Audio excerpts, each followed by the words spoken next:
ụmụnne m na ụmụnna m eleta ọnụrụ na nhwekwerechi ọnwa nnọ nwa mba nnọ awụchasịala n'umo eyi ụmụnne m ihe m chọrọ ikpere ọnụ nga ugbo ele asọ ihe mere onye ọzọ ka onye ọzọ ji mụrụ akụ ana m agụ ya ka uri mgbe niile were nnọọ ntị ngụgwụ m n'ọnụ nkora m gị ihe mere n'otu o siri mee. Ana m otu nwanne nwa akpọ m na fon si m nwa mba nọ m za ya sị m na m gwadele ya ebe ya shiri mekpu ala na m mere vidio jụọrọ ya mba ụwa na ele ebe ya shiri mejọ na ọgịnị n'akụkọ n'ugbo ya na-akụ mere ya bitere ya. M si nne m gaa n'ihu ya sị m na ya na-enyi nwoke a yala for 4 good years ya na ya bụ nọrọ na relationship na-enweghị much ọ na-eme na ya bịa fall in love hụ this young man n'anya hụ ya n'anya too much. O rute mgbe senior brother butere ego mbute hit ego so much money lọta gwa ha sị ha na onye ọbụla kwuo ihe o ji ndụ ya eme ọwọrọ ka ị na-amawa ahịa ka ị na-azụ kwuo ya ka ya setụlụ onye ihu na onye azụ na ihe ya na-achọghị mmadụ ikpe na fonu ụgwọ ụlọ asịkwa ke ha asịkwa hospital bill asịkwa na ya chọrọ inye onye ọbụla next were ga megịnị ga hara nwa azụ na onye ọbụla kwuo ihe ọ chọrọ ime ọwọrọ ọgịnị kwuo bịa gwa na ya kpọrọ ala onye ya kpọrọ onye ahụ ekwuo ihe ọ chọrọ na ego ole ọ ga-eji eme that business. Ọ sị ihe ha dị 4 tire dị ọkpara nne ya ahụ ya wụ 5 na 4 this other 4 ka ọ gwara destin onye ọbụla abanye ọrụ na da nne ya ga sọsụ afọ ihe ọ na-eme onye ọbụla abanye ga ịchọ ihe o ji ndụ ya eme. O ruo mgbe o ruru onye ọ kpọrọ ya onye asị ya yes na ya dịla redi dị ọkpara nne ya kpozie meeting ha bịa mgbe ha bịara onye ọ jụrụ sị ọ gịnị ka ị chọrọ ime ego ole ga-ezuru nwa ada nne ekwu na ego ole ga-ezuru na 5 million osogodi ọkpara ekwu oke ya ka atọ na nwaanyị ekwu oke ndị o ruo ya n'aka ya ekwuo na ihe ya mụrụ na ihe ga-enidi jibide ọrụ ya mụrụ na ọwụ 4 million naira. Ọsọ nwanne ya nwoke elewa nsọ ọkwọ ihe akwa onye ọbụla onye kwuo ya anaghị akwụkwọ faiga onye kwuo ya anaghị akwụkwọ faiga onye kwuo submit ihe edere na akwụkwọ na otu ihe ego dị involved ya nara faiga bịazie ntụ wepụta checkbook ya dere everybody 4 of them ya enye ha check of 7 million ka o shiri dee ha the check issue onye ọbụla ya were check ịnụ onye ọbụla ewe ya onye lee anya na check otiti onye lee anya na check otiti ọtụ ha ka ha niile shi dagide dị ọkpara nne ha dagide ekele ya onye ọbụla na-ekele ya ọ dịzị ka o creatiri ha competition enwe onye chọrọ ịkọ story na ada nne emega ọfụma ụmụnne niile emega ọfụma ya were ntụrụ ego ka ya nọ ntara love ekwe ya chọ ka ya na-enye nwe kpọkọta isi ka mara ihe eji ego eme otu a ka emegidere ego nọ ntara aha ịga dị isi young man n'aka na ọ mecha na ya ọrụchagbo elekwele over 8 months ya bịa mata na ọ wee gambler na ọ na-agba tụwa na-aṅụkwa ihe ọṅụṅụ nwaanyị mba nnọ na ya dị busy ya gawa na shop ya na ya amaghị ihe eze o meke na otu o si eme gị n'ihi na e nyere free hand ya wụhụ onye na-enye mmadụ nsogbu ya bịa chọpụta na this guy agbariela ego ọnụntara gbarie this one ego agwụkwa mkpam bịa chịkwa back to ịnawakwa ya ego na ịnawakwa ya support ihe ewute ya ihu na-ekwe ya si ya ngwa ihe mere n'ụwa na o ji ego na ọwụ ya nwa ga-akwụ ụgwọ isi onwe na ọgụdị na ya ga-enyere ya aka na ọ ga-akpata ego na ọ kpata ego bịa kwụ ụgwọ isi ya lụọ ya mara na ihe na ya edige n'ime marriage ma ọ bụrụ na ị bịakwa again kọkọta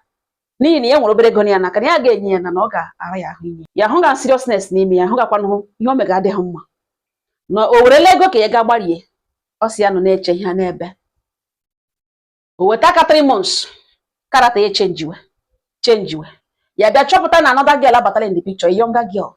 The girl nwere beauty salon nwa apprentice the girl megakwa ọfụma ya hụta na ọ ebe a ka ọ nọzi after investigation after her findings ya chọpụta na ebe a ka ọ chalaziri ya confront ya ọ sị ya na nkwere ihe nọ there enwe ihe nọ there na marriage ọwụhụ force na ya force ya marriage na ndị ọwụhụ otu o kwesịrị ịdị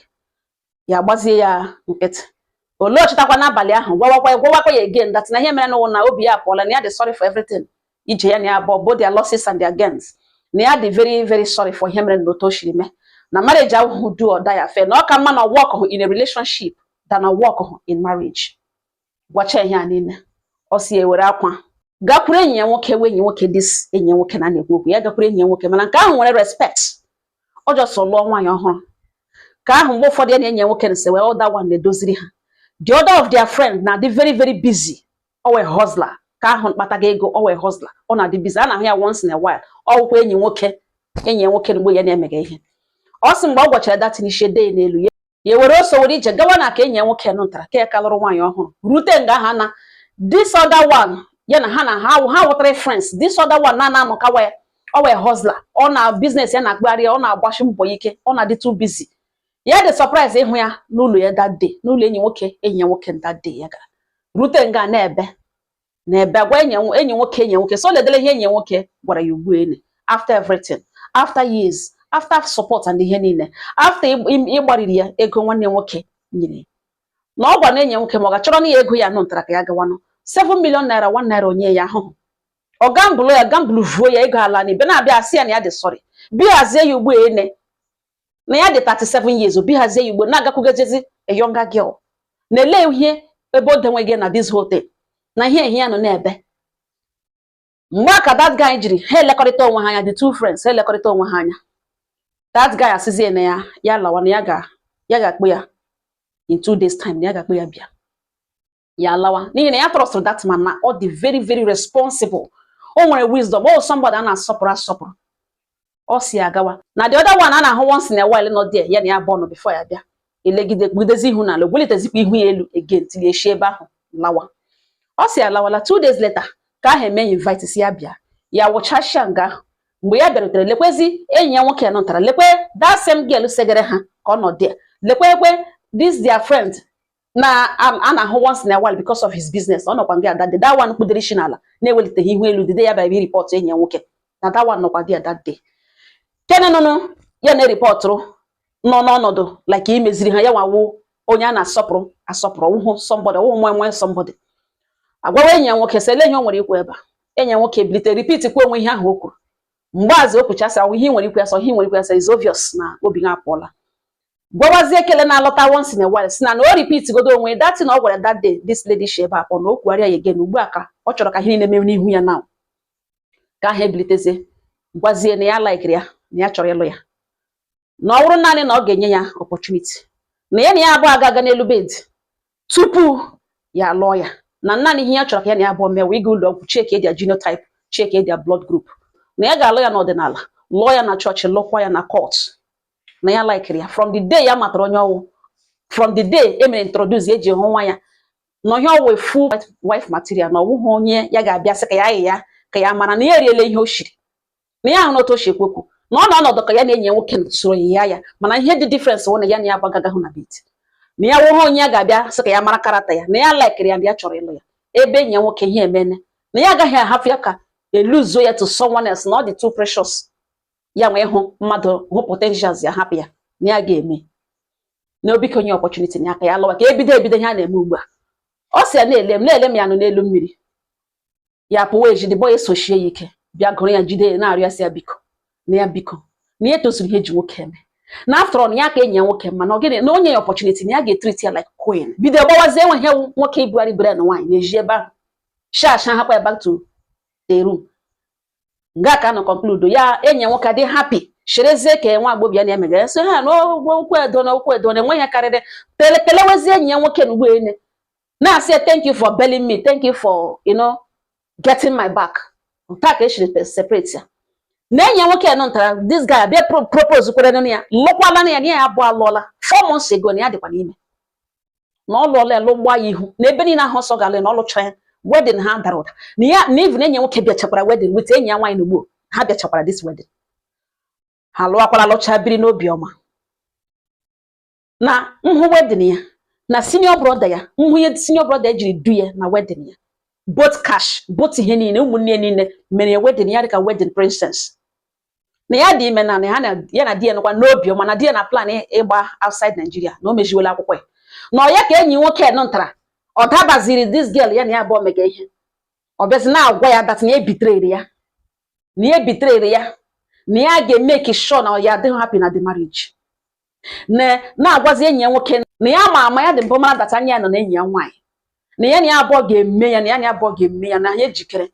kele na-emejiri ha kakwana ha niile ego eji kakwana ha ma ịdị responsible ma gịnị agwala ya si ya ga nọrọ ọdụ hapụrụ ya okwu mana ya mana this guy because ọ wee gambler na-aṅụkwa ihe fịọfịọ na nwaanyị mba nọ na njuderele mba ụwa enwe otu eshiri mejọ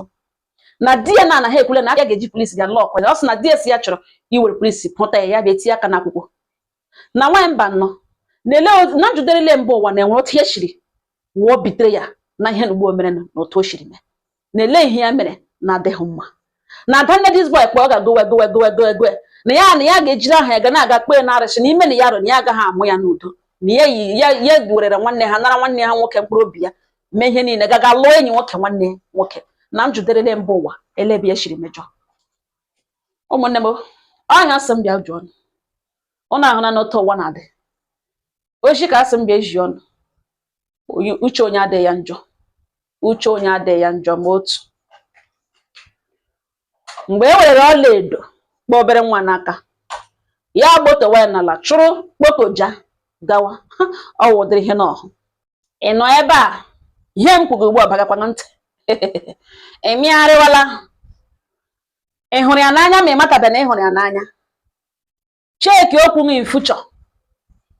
it was a mistake I didn't realize I didn't know how much I loved you ị ga-asị ya pụta mgbe ihe mebibere na mgbe ọ gara onye ọzọ ji ya n'aka ha agba m ije ịbịa mata ihe ọma iji tụfuru leruo ehekwa anya gị ugbu a n'ihi na o nwere ihe ị ga-eluzu you can never have it back never ọ ngọ ha nọ m n'ọnụ udo dịrị ọnụ